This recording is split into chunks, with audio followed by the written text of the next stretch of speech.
we look in on the Coopers, it's morning, and Liz and George are at the breakfast table. George tastes his scrambled eggs, then he turns to Liz and he says, What's the matter, George? Where's Katy, Liz? Did she quit? No, she's in the kitchen. Why? The eggs are underdone, the toast is burned, and the coffee is like mud. I thought maybe you cooked breakfast. Well, thanks a lot. I'll tell Katy to fix you something else. No, I'll eat this. It brings back memories. Of what? Of what, the Army? No, when we were first married. A lot you know. You were so lovey-dovey at breakfast in those days. You wouldn't have known if I was feeding you sawdust. So that's what it was. One more crack like that, and I'll fire Katy, and I'll cook for you all the time. I take it back. Oh, please, you wouldn't do that, would you? All right, you made your point. Hey, what's the matter with Katy anyway? This food is awful. Oh, poor Katy. It isn't her fault. Her romance with Mr. Negley, the mailman, isn't going so well. Well, just because her love life is upset, there's no reason why my stomach has to follow suit. Oh, now, George, don't start anything. I'll get you some more toast. Katy, some more toast, please. Coming. Here you are. Who gets it? I do. Thank you, Katy. Yeah. Liz, this is toast? Sure it is. Plain bread doesn't smoke like that. Well, what am I supposed to do with it? Well, here, take this paper napkin and make charcoal sketches. Now, look, temperament is all right, but when it starts to interfere... Oh, now, George, Katy has a problem. She and Mr. Negley have been dating for 3 years, and she feels they're not getting any place. Well, at their age, I doubt if it's worth the trip.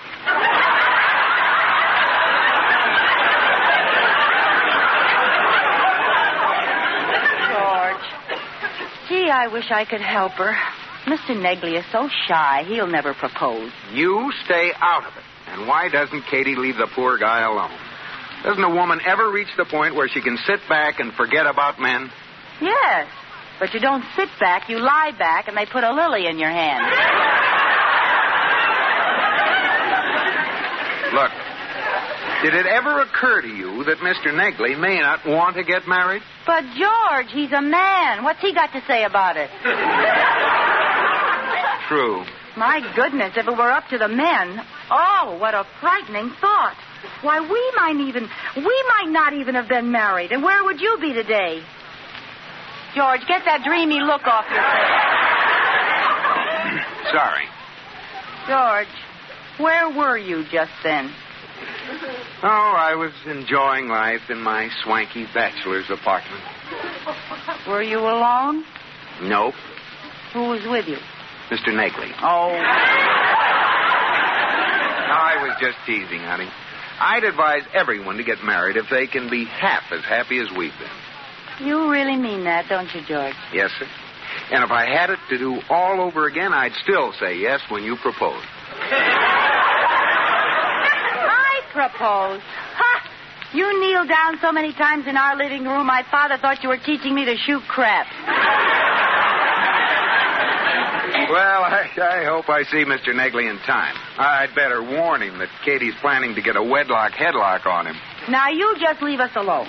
We're only trying to get her engaged. That'll keep her happy. What's the matter? Who is this we you refer to? Are you playing Cupid again? I don't know what you're talking about. You said we're only trying to get her engaged. Who is we? Now, George. Who is we? Who is we? We is Liz and George Cooper. That's who we is. No, you know what I mean. Well, now, George, there's no sense bothering your pretty little head about Katie's problem. No, it's not my pretty little head that bothers me. It's your great big nose. Oh, come now. Figuratively speaking. You just can't stay out of other people's romance. I can, to you. For your information, I haven't said a word to Katy. Well, just keep it that way. Well, what if she asks me for my advice? Well, what makes you think she'll ask you? I can arrange it. Exactly. But if she only knew how, she could hook Mr. Negley that fast. Well, it wouldn't do her any good. He's too small, and she'd have to throw him back in. Oh, but think of the fun. Liz, I'm serious. I want you to promise me you won't meddle in Katie's romance in any way whatsoever. In any way whatsoever? Yes. I want your solemn promise you won't even speak to her about it. Now, you promise? But I... Promise? All right, I promise, George. I won't meddle. Good. I won't even talk to Katy about it. I'll keep my mouth shut until I'm ready to explode.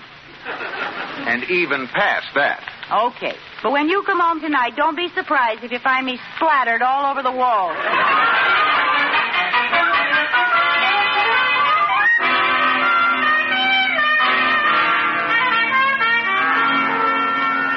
I got a right to sing the blues. I got a right to moan and cry. Oh, Katy, do you really feel that sad? No. Oh, I wish there was something I could do, Katy, but I promised George I wouldn't meddle in your romance. Oh, Katy, I promised George I wouldn't talk about it, but I didn't say I wouldn't listen about it. Oh? If you talked and I just listened, would that constitute a meddle? I don't think so. Well, I'm all ears. Well, the trouble is, Mr. Negley and I never get to be alone. He couldn't propose if he wanted to. But you have a couple of dates a week. Where do you go? We always go to a drive-in movie. A drive-in movie? Why, that's a perfect place for romance. Do you sit in the back seat? Oh, yes, I always do. And he sits in the front seat. Now, that's where you made your mistake. You should both sit in the back seat. On a motorcycle? Oh, Katy, you might as well go on a pogo stick. Oh, you do have a problem. Maybe you could get him to invite you to his house to dinner. No, he'll never do that. Oh, you can't be sure. Yes, I can. He lives at the YMCA.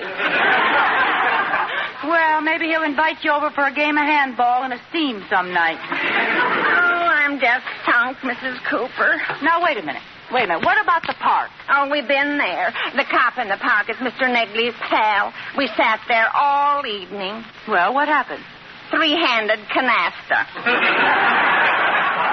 I finally got mad and said, two's company, three's a crowd. So Mr. Negley left. I've got it, Katy. I know where you two can be alone. Uh-oh. Oh, I can't tell you. I promised George. Oh, couldn't you break your promise? Certainly not. I'd die before I'd ever tell you that I might talk George into going to a movie tonight so you and Mr. Negley can have our living room to yourself. Oh, Mrs. Cooper, do you mean that? Mean what? That you'll talk Mr. Cooper into going to a movie so Mr. Negley and I can have your living room? Why, Katy, that's a wonderful idea. Thank you. How'd you ever think of it? Oh, it just came to me. Now, don't worry. I'll take care of George. The living room is yours for the evening. Oh, Mrs. Cooper. I don't know how to thank you. Oh, it's all right, Katy. I've caught my limit. The least I can do is help a fellow trapper.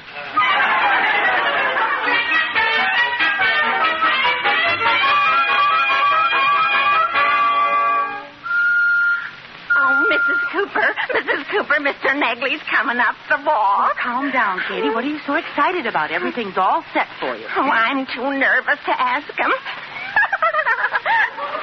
Will you do it for me? Oh, I thought I was Mr. Anthony. Now I'm John Alden. Katy, are you sure you wouldn't like... I guess you wouldn't. Okay, I'll ask him. Oh, thanks. Hello, Mr. Negley. Oh, good morning, Mrs. Cooper. How are you today? Oh, I'm terribly fatigued. Do you mind if I droop on your stoop? No, not at all. I'll just rest a minute before I go plunging on with my bag of postal goodies. Mr. Negley, you have a date with Katy tonight, don't you? Yes. We're going to the drive-in movie. Well, instead of going there, how would you like to stay right here all evening? Oh, that sounds like fun. I thought you'd feel that way. But what will I tell Katy?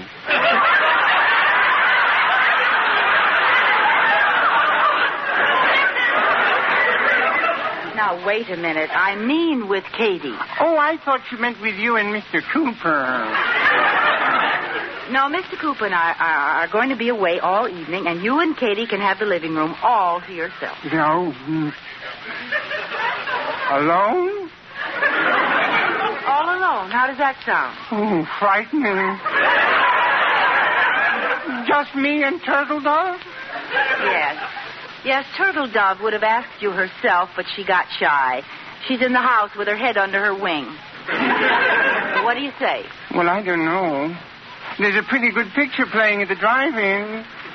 Mr. Negley, they haven't made the picture that's that good. Anyway, Katy wants you to come for dinner. Oh, that's different. I like her cooking. Yes, it'll be nice and cozy, and after dinner you'll go in the living room. There'll be music on the radio, the lights will be turned down low, and you can sit together on the couch. And then what will we do?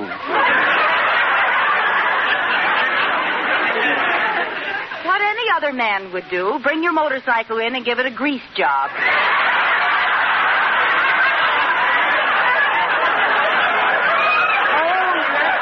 Good idea.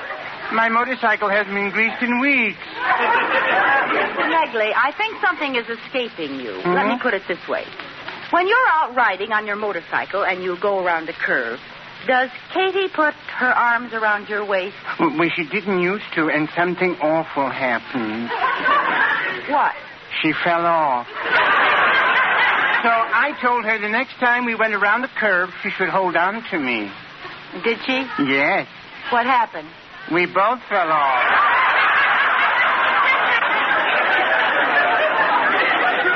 Well, there aren't many ways left to put it, but, Katy feels if you and she are alone tonight, you'll get to know each other better. I think I struck a nerve. Can you make it tonight, Mr. Negley? Well, you only live once. In your case, that's a pretty high estimate. I'll tell Katy to expect you. Yes, I'll rush right home now and start dressing. Wait a minute. Don't you have to deliver the rest of the letters in your sack? No, I don't have time. I'll mail them.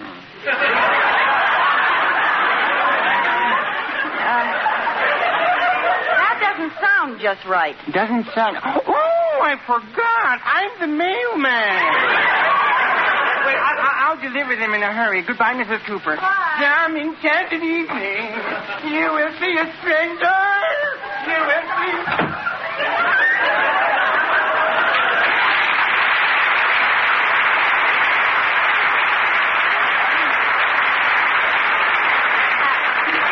What do you say, Mrs. Cooper? What do you say? Mr. Negley accepted his Turtle Dove's invitation.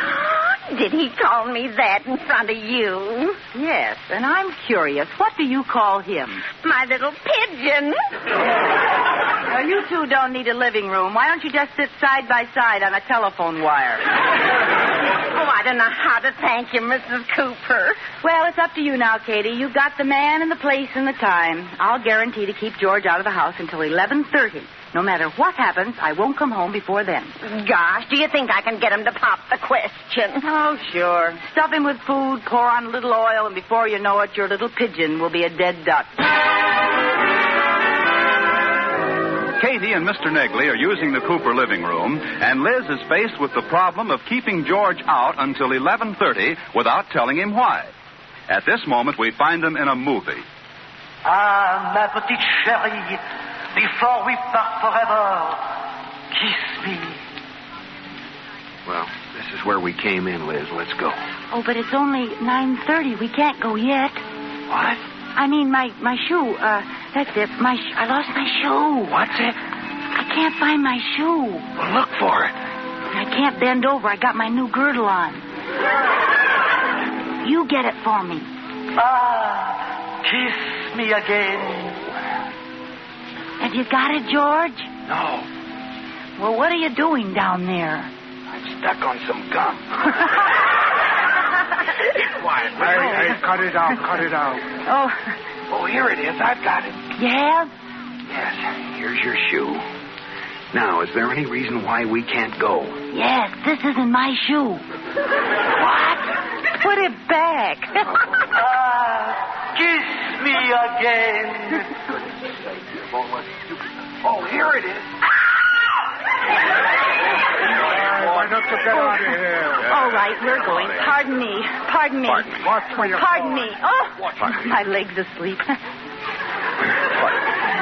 Hey, what about your shoe, Liz? My shoe? Oh, here it is, George, in my purse. Oh, great.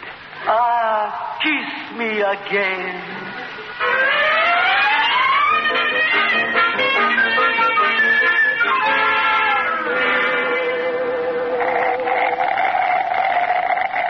Listen, Liz, they're playing our tune. Aren't you finished with that drink? Wait a minute. There. Good. Now let's go home. What time is it? What is this time kick? It's 10:15. Oh, is that all? I think I'll have another malt. But, Liz, you've had 4 already. What's the matter with you? I drink too fast. Waiter. Yes, ma'am. Another malt, please. Another one? Yes, ma'am. You've had every one of our flavors. Which would you like to repeat? Oh, it doesn't matter. Say, I think you might like an idiot's jubilee. What's that? Well, it's like a banana split, only you use a pickle. Pickle? Yes, or you might like our eagle's nest. What's that? Well, it has a base of pound cake and macaroon. And on top of that, a scoop of mocha, black walnut, pistachio, peppermint, burnt almond, and tutti frutti. Oh. And then a layer of whipped cream, a layer of chopped nuts, a layer of marshmallows, and a layer of cherries. Well, And then you flood the whole thing with hot fudge. What's the matter, Liz? Don't you want any more? I don't even want what I've had.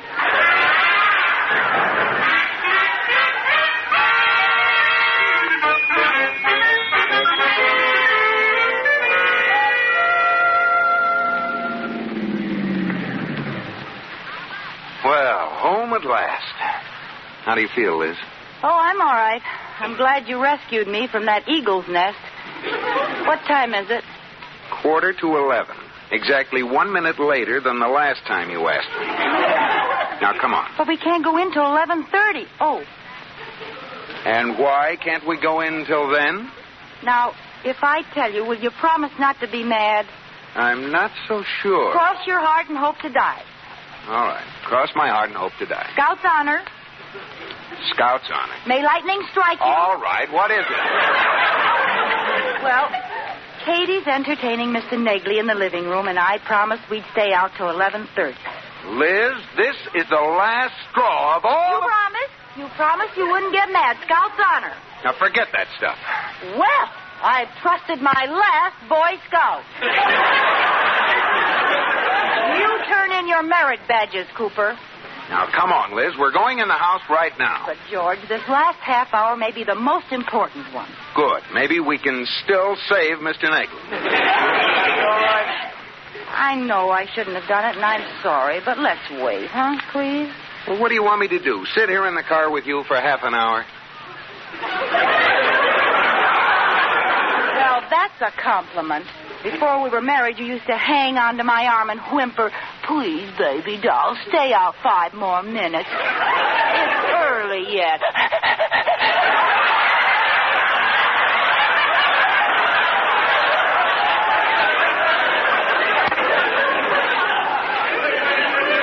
Well, never mind. Come on, let's go in. Dear Diary, today, after 11 glorious years, the honeymoon is over. Now, don't try that. I'm mad at you. It's all right, George. I understand that a man doesn't want to sit out in the car late at night when he reaches your age. What do you mean, my age? Oh, nothing. I just meant that when you get to your time of life, a car is just something to be used for transportation. Oh, yeah? Well, you seem to forget that I was the only guy in school who could shift gears with his knee.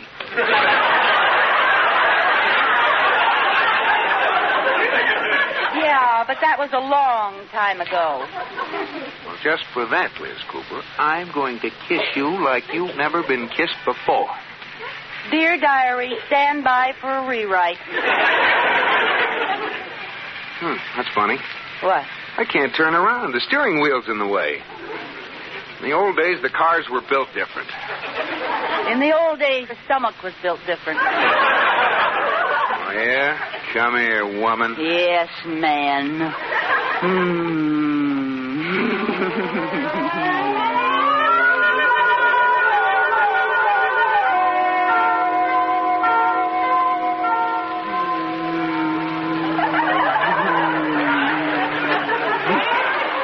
George, what time is it? 12:30. George, we've been sitting here in the car for an hour and a half. Come on, let's go in. Oh, please, baby doll. Stay out 5 minutes. Is there...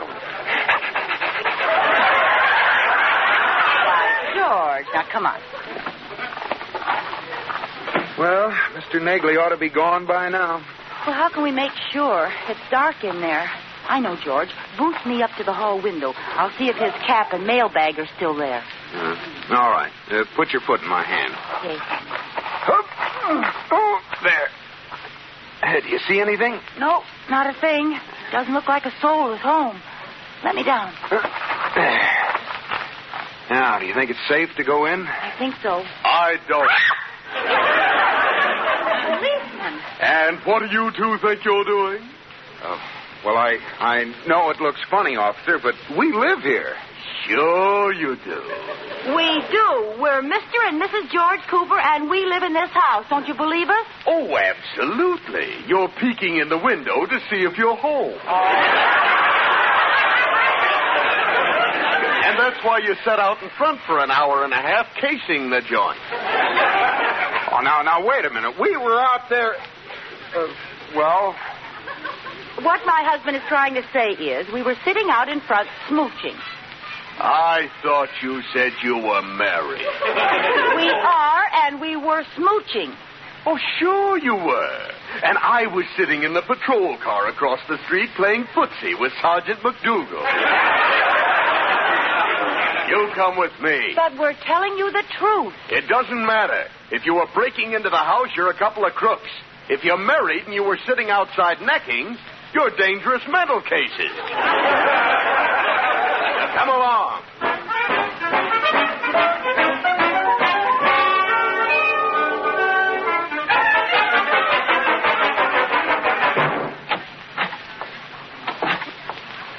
Well, we're finally home. Yes, at 4:30 in the morning. Oh, Liz, how did I get a wife like you? I don't know. You're just lucky, I guess. I hope this teaches you to stay out of other people's romances. Well, if Katy got her man, it was worth it, so I just don't care. Mrs. Cooper? Yes? Oh, you're home. I was worried when you stayed out so late. Yeah, we're all right, Katy. Tell me, did Mr. Negley propose? No. He didn't? No. Something came up and he didn't come over tonight. Oh, no!